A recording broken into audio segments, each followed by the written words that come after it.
सबसे पहले पाइथन ये प्रोग्रामिंग लैंग्वेज है, आपको सबको पता है। इसके बारे में आप थोड़ा सा रीड कीजिए घर पे जाके। तो यहाँ पे मैं थ्योरी के बारे में इंटरटेनमेंट नहीं करूँगा आपको। तो पाइथन क्या है, ये थोड़ा सा थ्योरी पढ़िए चैट जीपीटी से या फिर कुछ इंटरनेट पे गूगल सर्च करके, तो आपको पता चलेगा पाइथन क्या है। तो सिंपली हम पाइथन एक प्रोग्रामिंग लैंग्वेज है जो कि वर्साटाइल प्रोग्रामिंग लैंग्वेज इसको कहा जाता है। वर्साटाइल का मतलब ये अलग अलग डोमेन में अलग अलग जगह पे इसका इस्तेमाल होता है, that's why it is called as a versatile programming language. तो पाइथन का इकोसिस्टम बहुत बड़ा है। पाइथन अलग अलग जगह पे सपोर्टेड है, अलग अलग इन्वायरमेंट पाइथन के लिए अवेलेबल है जिसके अंदर पाइथन एग्जीक्यूट होता है और काम जो है पाइथन के अंदर किया जाता है। तो पाइथन ये नॉर्मली एक जनरल पर्पस प्रोग्रामिंग लैंग्वेज है, ये एक इंटरप्रेटेड प्रोग्रामिंग लैंग्वेज है और जिसका इस्तेमाल अलग अलग तरीके के एप्लीकेशन बनाने के लिए किया जाता है यहाँ पे, ठीक है। तो अभी हम देखेंगे पाइथन के वेरिएबल के बारे में, ठीक है।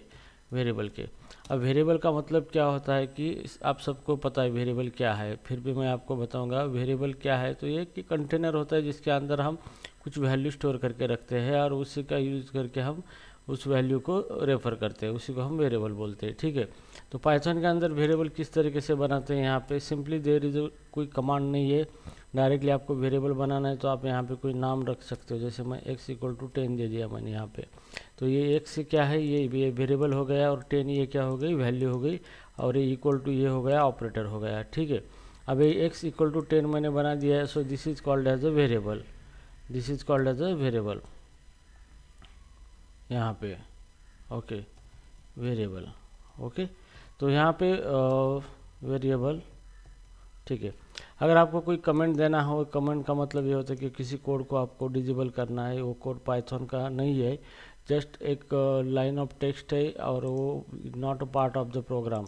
इस तरीके का जो भी कोड होता है उसी को हम कमेंट कहते हैं। तो आपको कमेंट देनी होती है तो हैश सिंबल यूज़ करना है और उसके आगे जो कुछ लिखना है वो लाइन तक ये क्या है, वैलिड होता है, ठीक है।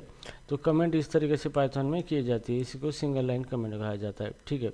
अभी पाइथन के अंदर ये हमने वेरिएबल डिक्लेयर किया है, इसी को वेरिएबल कहते हैं। ये ऑपरेटर है, असाइनमेंट ऑपरेटर, और ये है 10, ये वैल्यू है जो कि हम इस वेरिएबल के अंदर इसको पुटअप करेंगे और उस 10 वैल्यू को हम रेफर करेंगे प्रिंट फंक्शन का इस्तेमाल करके। मैं इसको प्रिंट करूँगा x। तो जैसे मैंने इसको प्रिंट x कर दिया तो मतलब x के अंदर की ये वैल्यू क्या होगी, प्रिंट होगी यहाँ पे, ठीक है। अब इस फाइल को रन करने के लिए VS कोड के अंदर यहाँ पे दो ऑप्शन है, यहाँ पे एक रन ऑप्शन, मैंने इसको रन कर दिया तो यहाँ पे आउटपुट आ गया 10, और दूसरा ऑप्शन है यहाँ पे मैनुअली आप कमांड टाइप कर सकते हैं पाइथन और फाइल का नाम है मेरे जैसे फॉर, जिसके अंदर कोड आपने लिखा है for.py, ठीक है, और एंटर करेंगे तो यहाँ पे 10 वैल्यू यहाँ पे आपकी आ जाएगी, आपका प्रोग्राम रन हो चुका है। तो ये दो तरीके से आप क्या कर सकते हैं, पाइथन का प्रोग्राम रन कर सकते हैं, ठीक है। तो सबसे पहले आपको यहाँ पे डेवलपमेंट इन्वायरमेंट सेटअप करने के लिए, आपको पाइथन कोड करने के लिए गूगल पे जाना है, यहाँ पे गूगल पे जाना है।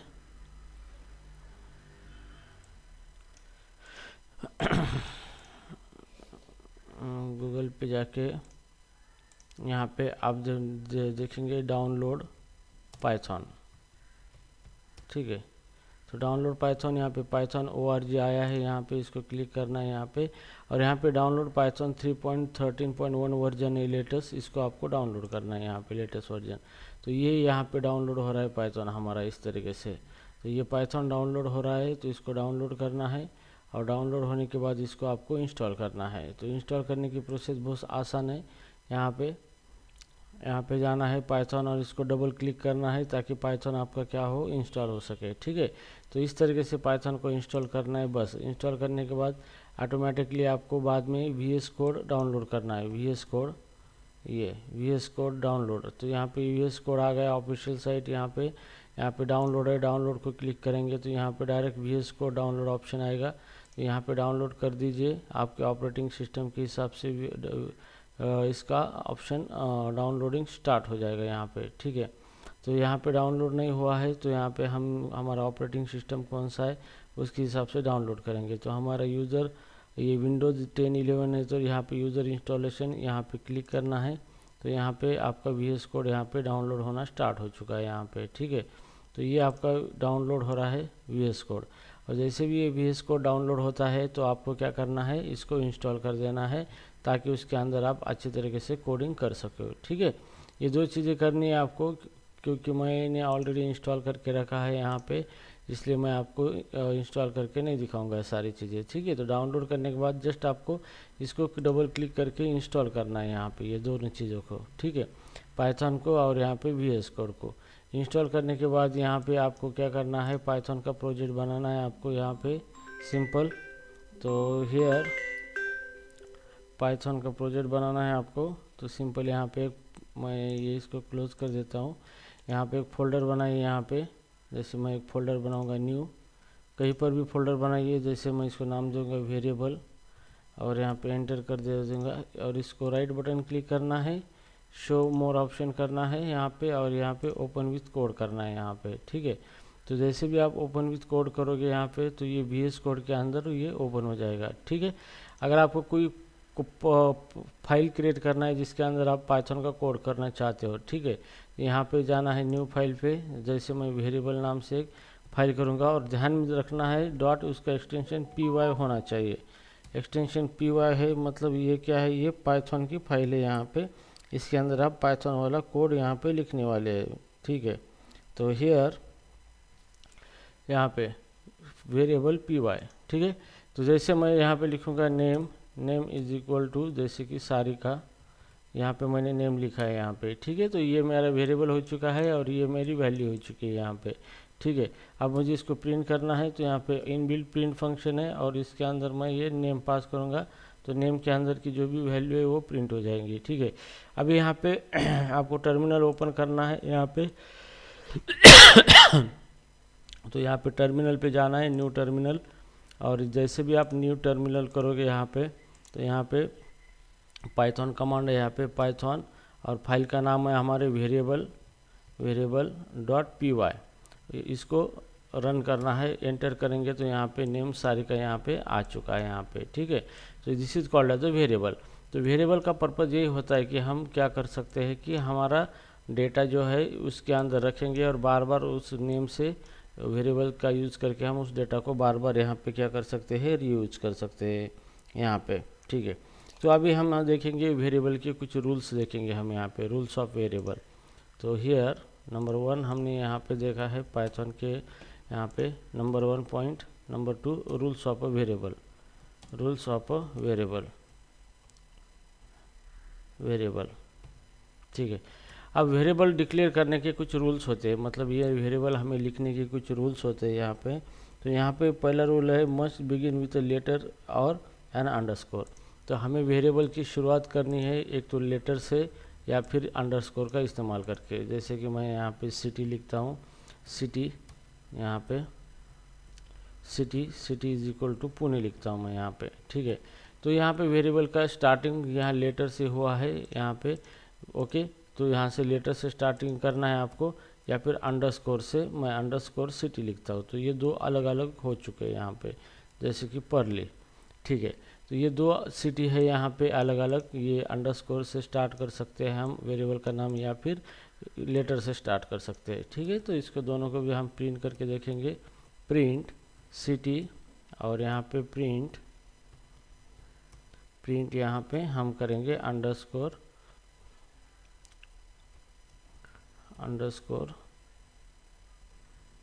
सिटी यहाँ पे। ठीक है, इस तरीके से, तो इस तरीके से हम इसको लिखेंगे, और अब हम इसको रन करके देखेंगे यहाँ पे। ठीक है, तो रन करने के बाद यहाँ पे पहला वेरिएबल सारिका, पुणे और परले वैजनाथ, इस तरीके से हमारा जो वेरिएबल था उसकी वैल्यू इस तरीके से क्या हो गई है, अभी प्रिंट हो चुकी है यहाँ पे। ठीक है, इस तरीके से आप क्या कर सकते हो, वेरिएबल लिख सकते हो। ठीक है, अब इसका दूसरा रूल ये है इसका कि वेरिएबल डिजिट से स्टार्ट नहीं हो सकता, it can not be start from the digit. Okay, जैसे कि मान लो मैं वेरिएबल ऐसा 1 2 3 और यहाँ पे सिटी लिखता हूँ यहाँ पे, तो यहाँ पे लिखूँगा पुणे, तो इट विल इनवैलिड, क्योंकि वेरिएबल की शुरुआत नंबर से कभी नहीं होती है, एक तो लेटर से होंगी यहाँ पे, या तो फिर अंडरस्कोर से होंगे। ठीक है, लेकिन आप वेरिएबल को के अंदर डिजिट भी यूज कर सकते हैं, उसके अंदर यूज कर सकते हो, लेकिन शुरू में नहीं यूज कर सकते आप। ठीक है, जैसे कि मान लो यहाँ पे सिटी 1 2 3 इस तरीके से आप यहाँ पे यूज कर सकते हो, सिटी 1 2 3, ठीक है। और आप यहाँ पे डॉलर साइन आप इसके अंदर नहीं यूज कर सकते, ठीक है। तो इस तरीके से आप क्या कर सकते हो, यहाँ पे वेरिएबल की शुरुआत लेटर या तो अंडरस्कोर से कर सकते हो, और उसके बाद आप नंबर भी लिख सकते हो, कोई प्रॉब्लम नहीं है, ठीक है। तो मैंने सिटी पुणे लिखा है, पुणे की जगह मैं लिखूँगा औरंगाबाद, और यहाँ पे हम लिखेंगे प्रिंट, और यहाँ पे सिटी 1 2 3, ठीक है। इस तरीके से हम लिखेंगे तो अभी यहाँ पे हमारा आउटपुट आ जाएगा औरंगाबाद यहाँ पे। तो जितने भी प्रिंट स्टेटमेंट है वो सारे रन हो जाएंगे यहाँ पे, और आउटपुट आएगा देखो सारिका, पुणे, परली और औरंगाबाद, ठीक है। तो इस तरीके से क्या होता है आपका ये वेरिएबल वर्क करता है, और हमने वेरिएबल को ये यूज़ किया है, यहाँ पे क्रिएट किया है, और उसको प्रिंट भी कर दिया है हमने वेरिएबल को, ठीक है। अब यहाँ पे थर्ड रूल है इसका, फोर्थ रूल, कि you can not use a keyword as a variable. मतलब कीवर्ड जो होते हैं लैंग्वेज के स्पेसिफिक वर्ड होते हैं, जो लैंग्वेज ने उसको रिजर्व करके रखा है, language reserve word that is called as a keyword कहा जाता है उसको, ठीक है। तो आप कीवर्ड को एज अ वेरिएबल नहीं डिक्लेयर कर सकते। जैसे फॉर ये कीवर्ड है यहाँ पे, फॉर इक्वल टू 10 40 इस तरीके से नहीं कर सकते। क्यों? क्योंकि यहाँ पे क्या है, फॉर ये ऑलरेडी कीवर्ड है। या फिर इफ स्टेटमेंट का तो इफ है यहाँ पे, इफ इक्वल टू 60 इस तरीके से आप नहीं कर सकते। क्यों? क्योंकि ये ऑलरेडी इफ है यहाँ पे, तो कीवर्ड को आप वेरिएबल नहीं कंसिडर कर सकते, ठीक है।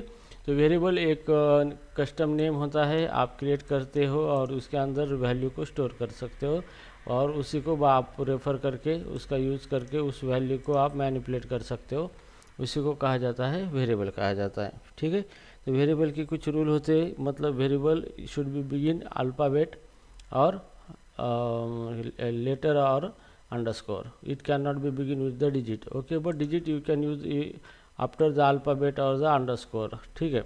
उसके बाद यूज कर सकते हो। उसके बाद आप यहाँ पे वेरिएबल के अंदर कीवर्ड नहीं यूज कर सकते, और वेरिएबल ये केस सेंसिटिव होता है, इसका मतलब अपर केस और लोअर केस से डिफरेंट होता है। जैसे कि मैंने यहाँ पे नेम लिखा है, यहाँ पे नेम सारिका यहाँ पे, और यहाँ पे ये नेम लिखा है यहाँ पे नेम इक्वल टू शीतल, ठीक है, ठीक है। तो ये दो नेम लिखे हैं मैंने, तो ये नेम वेरिएबल है, ये दो नेम वेरिएबल डिफरेंट वेरिएबल कहा जाता है। तो क्यों? क्योंकि इसका केस कैपिटल है और ये सब स्मॉल है।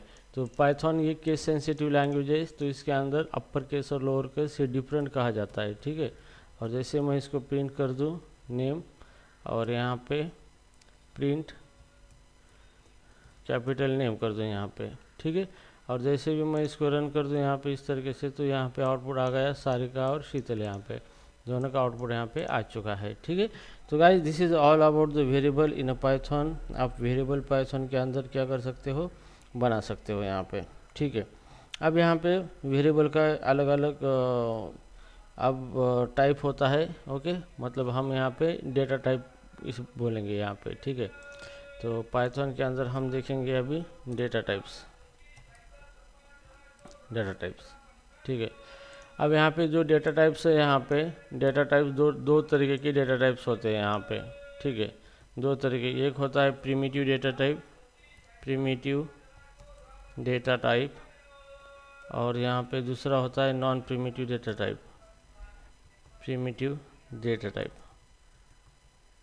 ठीक है।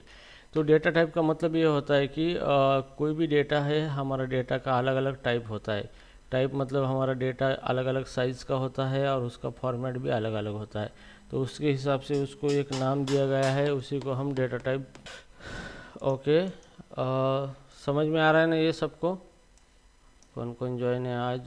संदीप चौहान है, शुभांगी मोरे, प्रीति खंदारे, आनंद जैन, अनिकेत राणे और ऋषिकेश डाबके, और यहाँ पे सारिका भागवत, शुभांगी मोरे, संदीप चौहान, ऋषिकेश डाबके, ठीक है, ओके। तो हियर टोटल कितने ज्वाइन है यहाँ पे आज के लेक्चर में पाइथन के? ठीक है। तो वेरिएबल जो होता है डेटा टाइप जो होता है वो एक नाम होता है, हम स्पेसिफिक टाइप और साइज़ के डेटा को देते हैं, ठीक है, उसी को डेटा का टाइप कहा जाता है। तो हर लैंग्वेज के अंदर हमारा जो डेटा होता है, हम डेटा के ऊपर ऑपरेशन परफॉर्म करते हैं। तो जो भी हमारा डेटा होता है वो डेटा का साइज़ अलग होता है और उसका फॉर्मेट अलग होता है। तो ऐसे अलग अलग टाइप के डेटा होते हैं, तो हर एक साइज़ और फॉर्मेट के डेटा को एक नाम दिया गया है, उसी को डेटा टाइप कहा जाता है, ठीक है। तो अभी यहाँ पे प्रिमिटिव डेटा टाइप और नॉन प्रिमिटिव डेटा टाइप, ये डेटा टाइप की दो कैटेगरी यहाँ पे बनाई गई है यहाँ पे, ठीक है। तो ये कैटेगरी बनाई गई है, तो इसका मतलब ये है कि आपके डेटा टाइप को दो कैटेगरी में डिवाइड किया गया है। तो प्रिमिटिव डेटा टाइप का मतलब होता है कि ये एक ऐसा डेटा होता है जो कि डायरेक्टली कंप्यूटर उसको एग्जीक्यूट करता है, पहली बात। सेकंड बात यह होता है कि प्रिमिटिव डेटा जो होता है उसको किसी अदर ऑपरेशन की आवश्यकता नहीं होती है इनको डिकोड करने की या फिर उसके ऊपर कुछ मैनिपुलेशन करने की। तीसरी बात ये होती है कि primitive data single value data होता है यहाँ पे। उसके बाद वो इम्यूटेबल डेटा होता है, मतलब उसके अंदर हम उस डेटा को चेंज नहीं कर सकते, मॉडिफाई नहीं कर सकते। इस तरह का जो भी डेटा होता है उसी को प्रिमिटिव डेटा कहा जाता है।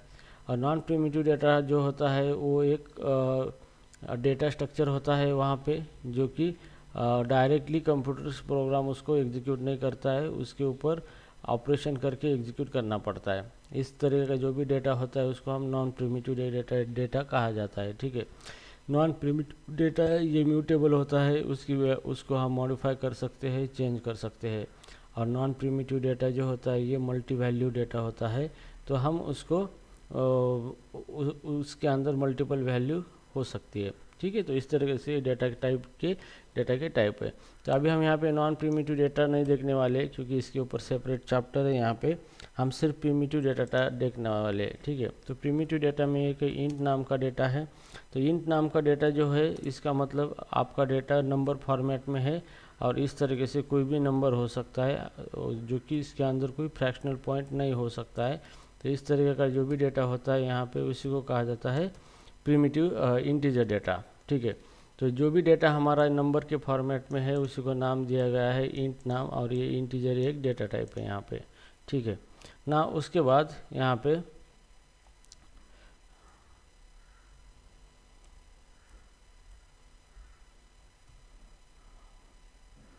ओके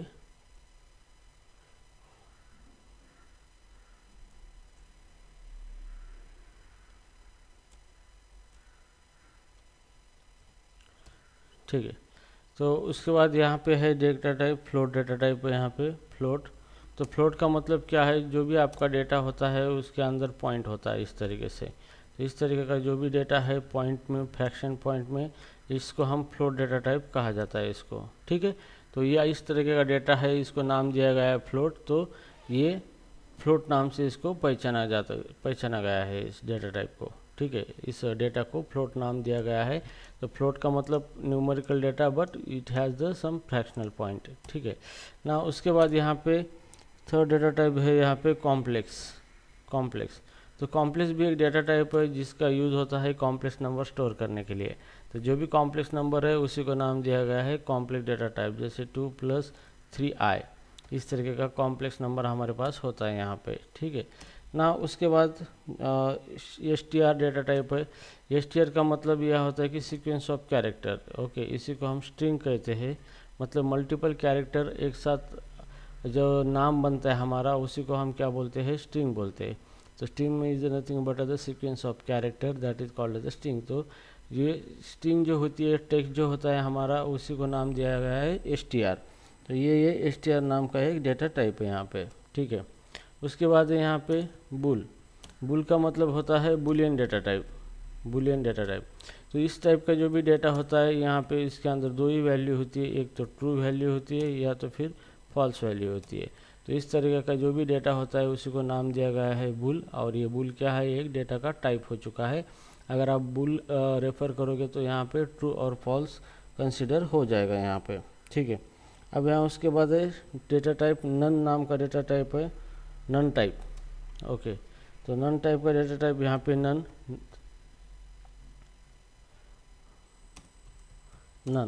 अब नन का मतलब ये होता है कि नथिंग, आपको कुछ भी नहीं यहाँ पे स्पेसिफाई करना है तो आप यहाँ पे नन दिखा सकते हो।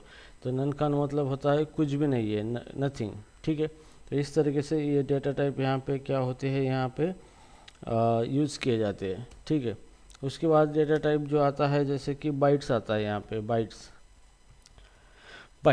बाइट्स एक डेटा का टाइप है जिसके अंदर अब 011011 की वैल्यू यहाँ पे स्टोर होती है बाइट के अंदर। 8 बिट होते हैं उसके अंदर, 011001, तो 8 बिट का एक बाइट बनता है। तो इस तरीके की डेटा उसके अंदर स्टोर किया जाता है। मतलब जो भी डेटा इस फॉर्मेट में है उसी को हम क्या बोलते हैं, बाइट डेटा टाइप बोलते हैं। तो बाइट डेटा टाइप जो होता है उसका वो 8 बिट को क्या करता है, स्टोर करके रखता है अपने अंदर, तो उसी को हम बाइट कहते हैं, ठीक है ना। उसके बाद यहाँ पे प्रिमिटिव में तो बस इतना ही है। प्रिमिटिव डेटा टाइप में के अंदर इतने डेटा टाइप है यहाँ पे, ठीक है। तो हम इतने डेटा टाइप को इस्तेमाल करके देखेंगे यहाँ पे। तो सबसे पहले हम इन टाइप का डेटा यूज़ करेंगे। जैसे यहाँ पे एज इक्वल टू हमने 10 लिखा है, ये हो गया इंटीजर टाइप का, ठीक है। तो इसको कहा जाता है इन टाइप डेटा, ठीक है। उसके बाद यहाँ पे हम लिखेंगे इंटीजर फ्लोट। तो कोई भी वेरिएबल लिखेंगे, जैसे सैलरी इज इक्वल टू 500.40। तो ये हो गया आपका फ्लोट टाइप डेटा, इसी को कहा जाता है फ्लोट टाइप डेटा, ठीक है। उसके बाद यहाँ पे फ्लोट टाइप हो गया कॉम्प्लेक्स, यहाँ पे हो गया यहाँ पे कॉम्प्लेक्स। तो कॉम्प्लेक्स जो है यहाँ पे, जैसे मैं यहाँ पे कॉम्प्लेक्स नाम देता हूँ, कॉम्प्लेक्स नम, इस तरीके से। और यहाँ पे इसके अंदर लिखता हूँ 2+3i, ओके, 2+3i, आई की जगह यहाँ पे जे इस्तेमाल होता है कॉम्प्लेक्स पाइथन के अंदर, ठीक है। तो जे फॉर इमेजिनरी नंबर, यहाँ पे रियल नंबर होता है, यहाँ पे इमेजिनरी नंबर होता है, ठीक है। ये आपने स्कूल में पढ़ा ही होगा कॉम्प्लेक्स के बारे में। तो इस टाइप का जो भी डेटा होता है इसी को स्टोर करने के लिए आपको कॉम्प्लेक्स डेटा टाइप का इस्तेमाल करना पड़ता है। तो ये जो डेटा है इसी को कहा जाता है कॉम्प्लेक्स डेटा टाइप, ठीक है ना। उसके बाद यहाँ पे आता है कॉम्प्लेक्स के बाद स्ट्रिंग डेटा टाइप यहाँ पे। तो स्ट्रिंग यहाँ पे इस तरीके से हम लिखेंगे स्ट्रिंग इज इक्वल टू यहाँ पे हेलो वेलकम, ठीक है। तो स्ट्रिंग को आप डबल कोटेशन या सिंगल कोटेशन के अंदर भी लिख सकते हो आप यहाँ पे इस तरीके से, हेलो गुड मॉर्निंग, ठीक है। तो स्ट्रिंग जो है आपकी डबल कोटेशन के अंदर हो सकती है या फिर सिंगल कोटेशन के अंदर। जो भी कैरेक्टर है सीक्वेंस ऑफ कैरेक्टर उसी को आप क्या कहते हैं, स्ट्रिंग कहा जाता है, ठीक है। तो ये स्ट्रिंग टाइप का एग्जांपल है यहाँ पे, ठीक है। इस टाइप का डेटा है, इसी को हम स्ट्रिंग टाइप डेटा कहते हैं यहाँ पे, स्ट्रिंग टाइप डेटा यहाँ पे, ठीक है। सो राइट नाउ इसके बाद यहाँ पे जो डेटा होता है हमारा, इसके अंदर स्ट्रिंग होगा यहाँ पे बुल टाइप डेटा, ठीक है। तो जैसे हम उसको बुलियन नाम देंगे और इसके अंदर हम या फिर ट्रू वैल्यू हम इसके अंदर स्टोर करके रखेंगे। तो ये इस टाइप का जो डेटा है इसी को कहा जाता है बुलियन डेटा टाइप, ठीक है। तो ये ट्रू जो है ये बुलियन डेटा टाइप है यहाँ पे, ओके। इसको बुल नाम से इसको रेफर किया गया है यहाँ पे, ठीक है। और उसके बाद है none is a nothing, okay. तो मैं इसको नन यूज़ करूँगा और इसके अंदर लिख दूँगा नन। तो नन का मतलब होता है नथिंग। आपको स्पेसिफाई करना है कि कुछ भी नहीं है, जैसे नल होता है वैसे नन होता है यहाँ पे, ठीक है। तो नन का मतलब यहाँ पे क्या है, कुछ भी नहीं है, मतलब absence of any value data, that is called as a none. तो डेटा नहीं है इस जगह पे, तो आप नन से स्पेसिफाई कर सकते हो उसको, ठीक है। और यहाँ पे बाइट है, तो बाइट के अंदर हम यहाँ पे बाइट को डायरेक्टली इस तरीके से हम नहीं लिख सकते बाइट को। बाइट जो डेटा टाइप है इसको अच्छा 10010101 इस तरीके से हम बाइट को यहाँ पे नहीं लिख सकते, ओके। मतलब बाइट एक छोटा नंबर भी हो सकता है जैसे 120, तो इसको बाइट में कन्वर्जन होने के बाद 1010 में कन्वर्जन होता है, ठीक है। तो इस तरीके के डेटा के टाइप से अलग अलग डेटा आप यूज़ करते हो आपके प्रोग्रामिंग लैंग्वेज में। तो मोस्ट ऑफ दी ये इंटीजर, फ्लोट और ये स्ट्रिंग डेटा टाइप और बुलियन और नन, इतने मैक्सिमम डेटा टाइप ज़्यादा से ज़्यादा यूज़ होते हैं हमारे एप्लीकेशन प्रोग्राम में। तो अगर हम किसी बाइनरी डेटा पे ऑपरेशन करते हैं तो वहाँ पे बाइट का इस्तेमाल होता है यहाँ पे, और हम कॉम्प्लेक्स मैथमेटिकल ऑपरेशन परफॉर्म करना चाहते हैं तो कॉम्प्लेक्स नंबर का यहाँ पे इस्तेमाल कर सकते हैं हम यहाँ पे। ठीक है, तो चलो अभी इसको प्रिंट करेंगे सारे डेटा को। यहाँ पे प्रिंट कर दिया हमने यहाँ पे। तो सबसे पहले प्रिंट करेंगे एज, यहाँ पे एज प्रिंट कर दिया यहाँ पे। उसके बाद सैलरी करना है प्रिंट सैलरी। उसके बाद है यहाँ पे कॉम्प्लेक्स नम प्रिंट करना है हमें यहाँ पे कॉम्प्लेक्स नम। फिर उसको प्रिंट करना है प्रिंट स्ट्रिंग, इसको प्रिंट करना है। उसके बाद प्रिंट करना है इसको बुलियन, प्रिंट बुलियन इस्तेमाल करने के बाद यहाँ पे नन और bytes, print none and print bytes. ठीक है, तो सबको हमने यहाँ पे क्या किया है, इसको प्रिंट कर दिया यहाँ पे। ठीक है, तो चलो अभी इसको रन करके देखते हैं इसका आउटपुट क्या आता है। तो CLS कमांड देके स्क्रीन को क्लियर करो विंडोज़ ऑपरेटिंग सिस्टम में और इसको रन करेंगे यहाँ पे। तो देखो सबका डेटा आ चुका है यहाँ पे। रन करने के बाद 10 सैलरी आ चुकी है, कॉम्प्लेक्स नंबर आ चुका है, स्ट्रिंग आ चुकी है, बुलियन नन और यहाँ पे बाइट भी आ चुका है यहाँ पे। ठीक है, तो इस तरीके से क्या होता है, आप यहाँ पे अलग अलग तरीके के डेटा को यूज़ कर सकते हो। उसी को कहा जाता है डेटा टाइप्स, यहाँ पे कहा गया है यहाँ पे। ठीक है, इस तरीके से।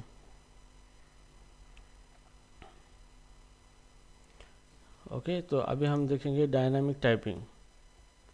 समझ रहा है सबको? क्या फास्ट हो रहा है? क्या टैब के ऊपर लेना है? हेलो, यस सर, समझ रहा है सर। टैब की कोई ज़रूरत नहीं ना यहाँ पे? No sir.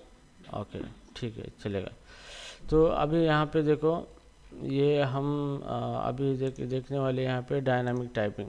तो डायनामिक टाइपिंग जो होता है इसका मतलब ये होता है कि हम वेरिएबल को डायनामिकली मॉडिफाई कर सकते हैं, हमारे पाइथन के वेरिएबल को। ठीक है, तो इसको मैं यहाँ पे जो पढ़ाया गया है इसको हम यहाँ पे एक फाइल के अंदर रखेंगे यहाँ पे इस तरीके से। ठीक है, ये होगा कॉन्सेप्ट। अभी हम देखेंगे डायनामिक टाइपिंग का कॉन्सेप्ट। डायनामिक टाइपिंग, ठीक है।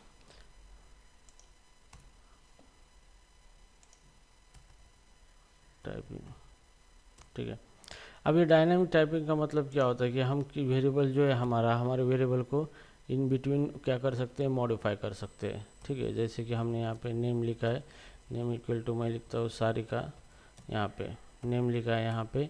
अभी नेम सारिका लिखा है लेकिन मैं इसको मॉडिफाई करूँगा, नेम इक्वल टू प्रीति। तो मैंने यहाँ पे नेम लिखा है, प्रीति लिखा है। तो यहाँ पे क्या हुआ है, इस सारिका नेम को मैंने यहाँ पे क्या किया है, मॉडिफाई किया है। यहाँ पे मॉडिफाई किया है इसको। ठीक है, हैश मॉडिफाई नेम। तो इसी को कहा जाता है डायनामिक टाइपिंग कहा जाता है। ठीक है, तो पहले नेम के अंदर क्या था, सारिका था, अभी नेम के अंदर प्रीति चला गया है यहाँ पे, और फाइनल जो होगा लास्ट वाला ही नेम के अंदर चला जाएगा। तो मैं इसको प्रिंट करता हूँ नेम। तो यहाँ पे जैसे मैं नेम इसको प्रिंट करूँगा तो यहाँ पे आउटपुट मेरा आएगा प्रीति आएगा आउटपुट यहाँ पे। तो देखो यहाँ पे प्रीति आएगा और यहाँ पे सारिका नाम क्या हुआ है, रिमूव हो चुका है। ठीक है, तो इस तरीके की चीज़ जो होती है उसी को हम डायनामिक टाइपिंग कहते हैं। ठीक है, तो या फिर हम दूसरा एक एग्जांपल लेंगे यहाँ पे, जैसे कि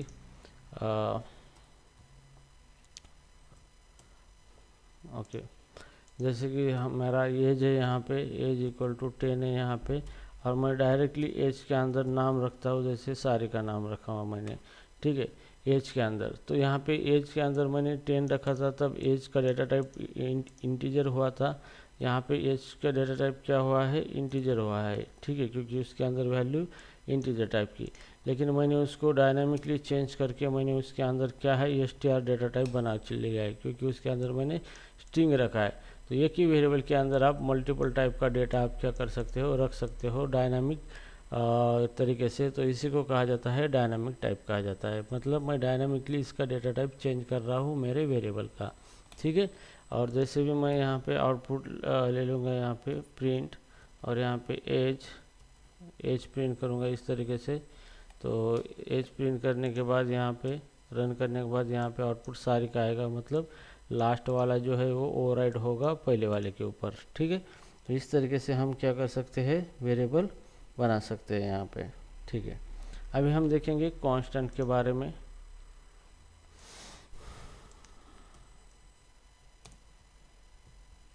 कांस्टेंट वेरिएबल,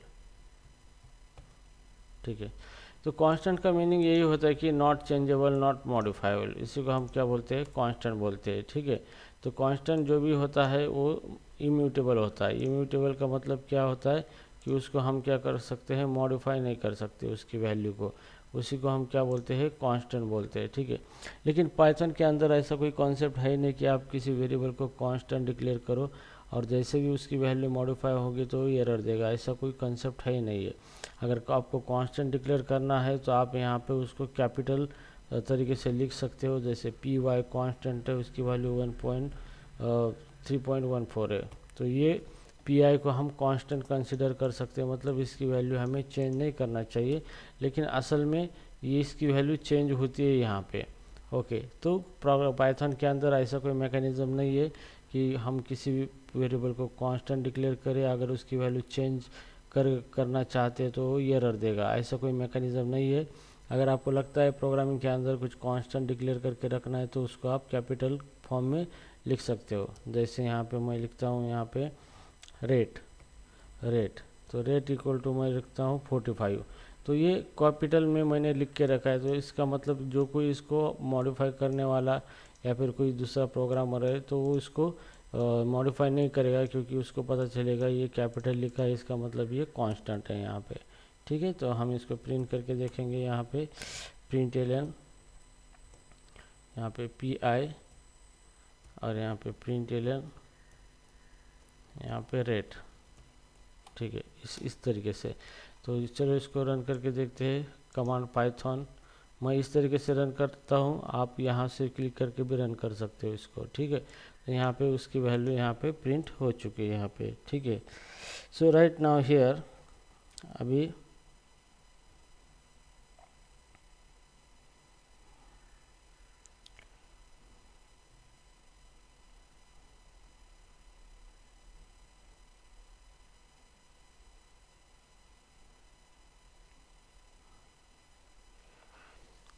ठीक है। तो इस तरीके से आप क्या कर सकते हो, कांस्टेंट क्रिएट कर सकते हो यहाँ पे। तो ये मैंने आपको कांस्टेंट के बारे में बताया, यहाँ पे कांस्टेंट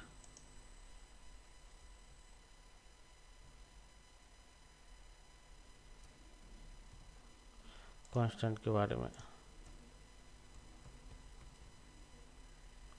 कांस्टेंट वेरिएबल,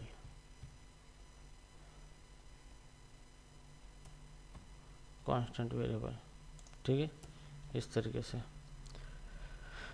ना। अभी हम इसके बारे में देखेंगे बाद में, डिलीशन ऑफ द वेरिएबल। तो वेरिएबल डिलीशन, ठीक है। तो अभी यहाँ पे पाइथन के अंदर आप जो भी वेरिएबल बनाते हो उसको आप क्या कर सकते हो, उस वेरिएबल को डिलीट कर सकते हो आप यहाँ पे, ठीक है।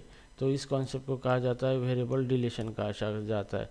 तो जब भी हम वेरिएबल क्रिएट करते हैं तो मेमोरी के अंदर एक स्पेस बन जाता है जिसके अंदर हम वो वैल्यू स्टोर करके रखते हैं, लेकिन जैसे भी हम वेरिएबल को डिलीट करेंगे वो मेमोरी फ्री होती है, रिलीज होती है, और वो वेरिएबल हमें अवेलेबल नहीं होता है, उसी को कहा जाता है वेरिएबल डिलीशन, ठीक है।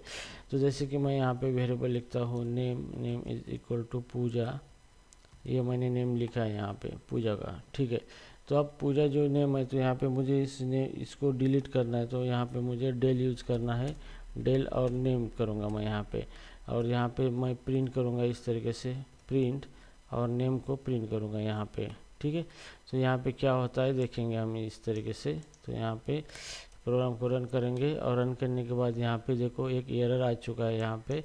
वो क्या ये क्या कहता है एरर कि नेम इज़ नॉट डिफाइंड, मतलब क्या हुआ, यहाँ पे तो नेम हमने बनाया था लेकिन उसको यहाँ पे डिलीट कर चुका है, और फिर हम नेम को प्रिंट कर रहे हैं, लेकिन यहाँ पे नेम अवेलेबल नहीं है क्योंकि वो यहाँ पर ही डिलीट हो चुका है यहाँ पे।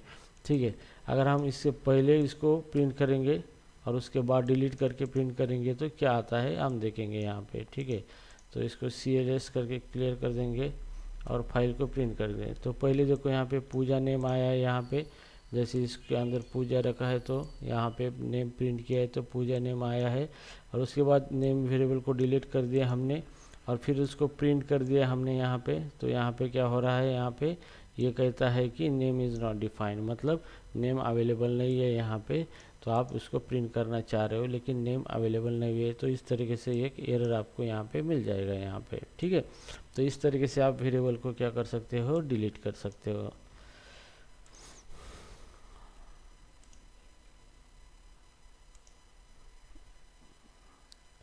समझ रहे सबको पाइथन डिलीशन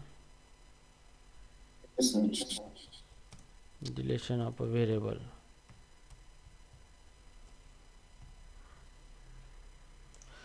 ठीक है ना, उसके बाद हम देखेंगे यहाँ पे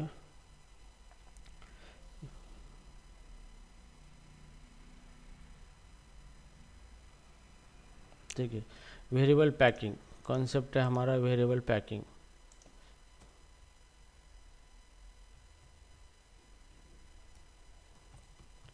वेरिएबल पैकिंग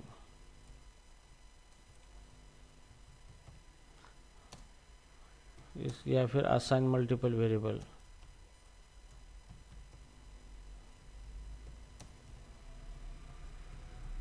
ठीक है, असाइन मल्टीपल वेरिएबल, तो यहाँ पे हम दे देंगे वेरिएबल पैकिंग।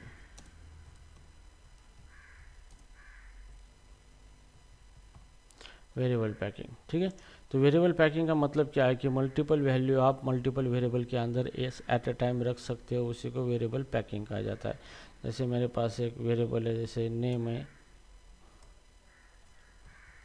नेम, एज और सिटी, ये वेरिएबल है, और मैं is equal to multiple value देता हूँ। जैसे नेम के अंदर दूंगा सारिका, यहाँ पे कॉमा, एज दे दूंगा उसका 20 एज है,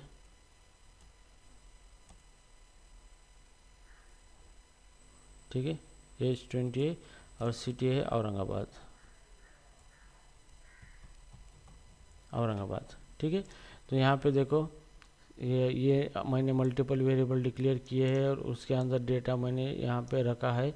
तो यहाँ पे नेम के अंदर सारिका चला जाएगा, यहाँ पे ये एज के अंदर चला जाएगा 20, और यहाँ पे सिटी के अंदर चला जाएगा औरंगाबाद। ठीक है, तो इस तरीके से हमने इस डेटा को पैक किया है इस वेरिएबल के अंदर, that's why it is called as a packing, variable packing कहा जाता है। ठीक है, तो इस कंसेप्ट को वेरिएबल पैकिंग कहा जाता है।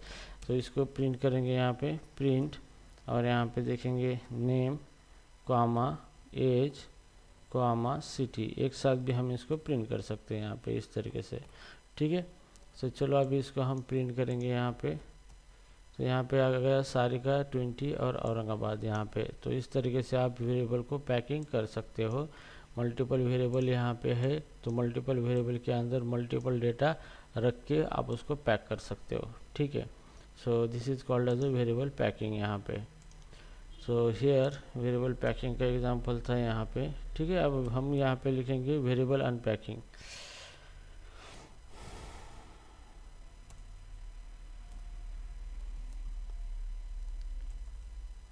वेरिएबल अनपैकिंग, ठीक है। अब वेरिएबल अनपैकिंग का कॉन्सेप्ट हम देखेंगे यहाँ पे। वेरिएबल अनपैकिंग, ठीक है।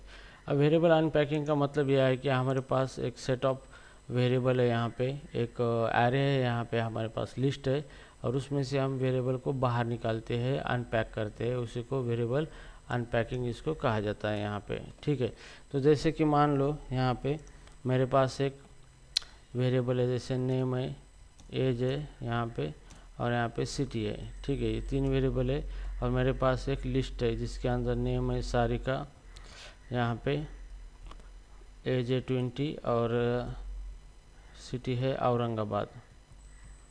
ठीक है, तो यहाँ पे ये क्या है, ये एक मेरी लिस्ट है, लिस्ट के अंदर मेरे तीन डेटा है मेरा इसके अंदर सिक्वेंशियली, ये है 0, 1 और 2। तो मैंने ये इसको क्या किया है, अनपैक किया है, मतलब इसके अंदर का डेटा ऑटोमेटिकली इसके अंदर चला जाएगा, मतलब सारी का जो नाम है वो नेम के अंदर चला जाएगा, ये 20 है जो एज के अंदर चला जाएगा, और ये औरंगाबाद जो है यहाँ पे ये सिटी के अंदर चला जाएगा। तो इस तरीके से जो भी पैकिंग डेटा है ये अनपैक हो रहा है वेरिएबल के अंदर, that's why it is called as a variable unpacking. ठीक है, तो अभी हम इसको प्रिंट करके देखेंगे क्या आ रहा है। यहाँ पे नेम हमने प्रिंट किया है, एज प्रिंट किया है यहाँ पे, और सिटी प्रिंट किया है यहाँ पे, सिटी। ठीक है, इस तरीके से हमने क्या किया है, इसको प्रिंट किया है। तो अभी देखेंगे क्या आता है, CLS से क्लियर करेंगे और रन करेंगे, तो यहाँ पे देखो सारे का 20 औरंगाबाद। तो ये जो डेटा है इसके अंदर का सारा डेटा बाहर निकल के इस वेरिएबल के अंदर आ चुका है, that's why it is called as a variable unpacking. ठीक है,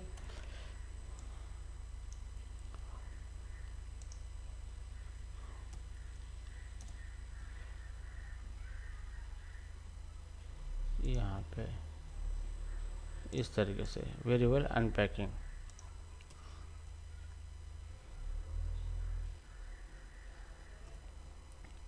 ना इसके बाद हम देखेंगे वेरिएबल अनोटेशन।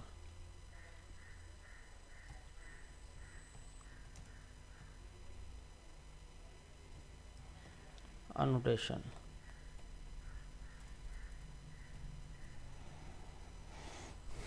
वेरिएबल एनोटेशन का मतलब क्या है कि जब भी हम वेरिएबल यूज़ करते हैं तो उसके अंदर किस टाइप का डेटा हम स्टोर करने वाले हैं वो स्पेसिफाई करते हैं, उसी को वेरिएबल एनोटेशन कहा जाता है। ठीक है, सो नॉर्मली यहाँ पे क्या हुआ है, यहाँ पे हम वेरिएबल डिक्लेयर करते हैं जैसे नेम, और हम यहाँ पे स्पेसिफाई कुछ भी नहीं किया कि किस टाइप का डेटा स्टोर करने वाले, डायरेक्टली हमने इसके अंदर नेम सारी का रख दिया है। तो ये कौन सा भी नेम इसके अंदर एक्सेस कर सकता है, जैसे यहाँ पे प्रीति का नेम आया है यहाँ पे, और इसके अंदर हम नेम यहाँ पे आनंद भी यहाँ पे हमने नेम यहाँ पे लिया है। तो इसका मतलब ये डायनामिकली क्या हो रहा है, नेम को हमने डिक्लेयर नहीं किया है कि किस टाइप का डेटा इसके अंदर स्टोर होगा, तो ये डायनामिक टाइपिंग का कॉन्सेप्ट है। लेकिन टाइप एनोटेशन में हम क्या करते हैं कि कोई भी हमें नेम है यहाँ पे, तो हम यहाँ पे डिफाइन करते हैं, डिसाइड करते हैं कि उस नेम के अंदर किस टाइप की वैल्यू जानी चाहिए। ठीक है, जैसे आनंद की जगह मैं यहाँ पे 40 लिखता हूँ, तो यहाँ पे मैं इसका कुलन दे के यहाँ पे str नाम से डेटा टाइप लिख देता हूँ मैं यहाँ पे। ठीक है, तो क्या होता है यहाँ पे कि एक नेम के अंदर str यहाँ पे मतलब स्ट्रिंग टाइप का वेरिएबल नेम है, नेम क्या है, स्ट्रिंग टाइप का, मतलब नेम के अंदर स्ट्रिंग टाइप का ही डेटा जाना चाहिए। लेकिन यहाँ पे हमने नेम के अंदर 40 रखा है जो कि नॉन स्ट्रिंग टाइप का डेटा है यहाँ पे। तो देखेंगे इसको आउटपुट किस तरीके से आता है इसका, और यहाँ पे आउटपुट नहीं आया है क्योंकि हमने कोई प्रिंट स्टेटमेंट नहीं यूज़ किया है यहाँ पे, प्रिंट नेम यहाँ पे इस तरीके से। तो हेयर रन करने के बाद आउटपुट 40 आया है। तो जब भी आप अनोटेशन यहाँ पे यूज़ करते हो, यहाँ पर आपने यूज़ भी किया है तो भी आउटपुट के अंदर कोई मतलब एग्जीक्यूशन में कोई फ़र्क नहीं पड़ेगा। सिर्फ हम ये यहाँ पे लॉजिकल लेवल पे यहाँ पे हमारे अंडरस्टैंडिंग के लिए यहाँ पे हम डेटा टाइप लगाते हैं ताकि डेवलपर को पता चले कि ये वेरिएबल स्ट्रिंग टाइप का है और इसके अंदर हमें स्ट्रिंग डेटा ही रखना है यहाँ पे। ठीक है, तो इसलिए ये डेटा टाइप मेंशन किया गया है यहाँ पे। अगर डेटा टाइप मेंशन करने के बाद भी इसके अंदर क्या हो रहा है, अलग टाइप का डेटा इंसर्ट हो रहा है यहाँ पे, तो ये जस्ट लॉजिकल लेवल पे इसका एक मीनिंग हमें अंडरस्टैंड होना चाहिए कि भाई इसके अंदर स्ट्रिंग टाइप का ही डेटा अभी स्टोर होने वाला है, ये समझने के लिए हम इसको डेटा टाइप लगाते हैं यहाँ पे। ठीक है, तो इस तरीके से इसी को कहा जाता है टाइप एनोटेशन कहा जाता है। ठीक है, जैसे कि हम यहाँ पे नेम कुलन str, ठीक है, और यहाँ पे एज कुलन इंट, ठीक है, और उसके बाद है यहाँ पे इज एक्टिव कुलन बुल। ठीक है, अब इसका एक फ़ायदा ये है कि हम वेरिएबल को बिना वैल्यू देके सिर्फ डिक्लेयर करके रख सकते हैं टाइप, उसका डेटा टाइप लगा के। लेकिन अगर हम बिना डेटा टाइप लगाएंगे यहाँ पे, जैसे सिटी यहाँ पे देखेंगे, और इसको ऐसा करके नहीं छोड़ सकते यहाँ पे। क्यों? क्योंकि जैसे भी हम विदाउट डेटा टाइप लगाएंगे तो इसके अंदर हमें वैल्यू देना ही पड़ेगा। वैल्यू विदाउट वैल्यू का ये एक्सेप्ट नहीं करेगा, यहाँ पे इसको वैल्यू देना ही पड़ेगा। लेकिन टाइप एनोटेशन जब लगाते हो आप तो यहाँ पे आप सिर्फ डिक्लेयर करके रख भी सकते हो और उसके बाद उसके अंदर वैल्यू आप दे भी सकते हो यहाँ पे इस तरीके से। तो हियर इस तरीके से क्या होगा कि आप टाइप एनोटेशन का बेनिफिट ले सकते हो कि वेरिएबल डिक्लेयर करके रख सकते हो और बाद में उसके अंदर वैल्यू आप पुटअप कर सकते हो यहाँ पे। यहाँ पे प्रिंट फंक्शन का इस्तेमाल करके हम यहाँ पे नेम यहाँ पे प्रिंट कर देंगे इस तरीके से, और रन करने के बाद यहाँ पे सारी का आउटपुट आ चुका है। तो आप वेरिएबल सिर्फ डिक्लेयर करके रख सकते हो और डेटा टाइप लगा के, उसी को हम बोलते हैं टाइप एनोटेशन बोला जाता है इसी को, ठीक है। तो टाइप एनोटेशन का इस्तेमाल करके हम वेरिएबल को डायरेक्टली डिक्लेयर करके भी छोड़ सकते हैं और बाद में उसके अंदर वैल्यू को हम क्या कर सकते हैं, असाइन कर सकते हैं यहाँ पे, ठीक है। ओके, अभी हम देखेंगे best practices of a variable. Practices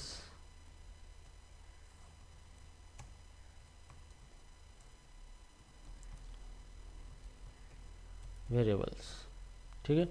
तो best practices of a variables यहाँ पे है। तो इसका मतलब ये है कि वेरिएबल यूज़ करते हो तो आपको कौन कौन सी बेस्ट प्रैक्टिसेस यहाँ आपको फॉलो करनी है, ठीक है। तो सबसे पहले बेस्ट प्रैक्टिस है कि use descriptive name for a variable. तो वेरिएबल जब भी आप डिक्लेयर करते हो तो आप डिस्क्रिप्टिव नेम आपको लिखना है, ना कि कोई भी नाम देना है। जैसे मैंने एक्स दे दिया, एक्स इक्वल टू राजू लिखा है यहाँ पे, लेकिन ये एक्स क्या है ये हमें पता नहीं चलता है। तो इसका डिस्क्रिप्टिव वेरिएबल इस तरीके से लिखना है, नेम इक्वल टू राजू। तो आप जाके आपको पता चलता है कि नेम है, मतलब राजू एक नेम है और नेम के अंदर कोई किसी का तो भी नेम यहाँ पे स्टोर करके रखा है। तो आप इस तरीके की चीज़ें अवॉइड करो और आप डिस्क्रिप्टिव नेम देना स्टार्ट करना है आपको वेरिएबल को, ठीक है। नाउ यहाँ पे use lower case with underscore for variable name. तो आपको वेरिएबल नेम के लिए यहाँ पे स्नेक केस का इस्तेमाल करना है। Okay, use snake case. Okay, snake case का इस्तेमाल करना है, मतलब मेरे पास एम्प्लॉय नेम ऐसा एक बड़ा वेरिएबल है, उसके अंदर मल्टीपल वर्ड आते हैं जैसे एम्प्लॉई नेम। तो इस तरीके का वेरिएबल है जो है ये एक ठीक नहीं लग रहा है यहाँ पे, ठीक है, क्योंकि इसके अंदर 2 वर्ड है। अगर इस तरीके की चीज़ होती है तो आप एम्प्लॉय ऐसा लिखो और अंडरस्कोर ऐसा नेम लिखो और यहाँ पे आप लिखो यहाँ पे सारिका शर्मा, ठीक है, इस तरीके से। तो यहाँ पे एम्प्लॉय नेम, तो इस टाइप का जो भी केस होता है लिखने का, इसी को स्नेक केस कहा जाता है। तो ये केस डेटाबेस में भी यूज़ होता है यहाँ पे और यहाँ पर भी यूज़ होता है पाइथन के अंदर। तो पाइथन के अंदर इस तरीके की चीज़ें प्रिपेयर की गई है यहाँ पे, ठीक है। तो 2 वर्ड है, 2 वर्ड को आप एक साथ लिखना चाहते हो तो पहला वर्ड के बीच में आपको अंडरस्कोर लिख के लिखना है, जैसे एम्प्लॉई और उसके बाद यहाँ पे नेम है यहाँ पे, ठीक है। लेकिन यहाँ पे स्पेस नहीं होता है, स्पेस अगर आता है तो वेरिएबल का रूल ब्रेक हो जाता है, क्योंकि वेरिएबल के अंदर कोई स्पेस नहीं होता है यहाँ पे, ठीक है। तो आपको अंडरस्कोर से उनको जोड़ना पड़ता है, ठीक है। तो इस तरीके से हमने यहाँ पे वेरिएबल डिक्लेयर किया है और मैं इसको अगर प्रिंट करता हूँ तो यहाँ पे एम्प्लॉय नेम, तो ये आपको प्रिंट कर देगा एम्प्लॉय नेम सारिका शर्मा, ठीक है। This is called as Sarika Sharma. यहाँ पे इस तरीके से ये एम्प्लॉय नेम आपने प्रिंट किया है। तो ये एक बेस्ट प्रैक्टिस है कि आपको स्नेक केस यूज़ करना है अगर मल्टीपल वेरिएबल आप क्या प्रोग्राम के अंदर आप यूज करने वाले हो, मल्टीपल वेरिएबल नेम, ठीक है, ठीक है। तो गाइज यहाँ पे जो वेरिएबल का चैप्टर था यहाँ पे मैंने पूरा चैप्टर कंप्लीट कर दिया है यहाँ पे वेरिएबल का पाइथन के अंदर। तो हियर सबको समझ में आया वेरिएबल चैप्टर किस तरीके से था और किस तरीके से इसे काम करता है? Yes yes sir. ओके।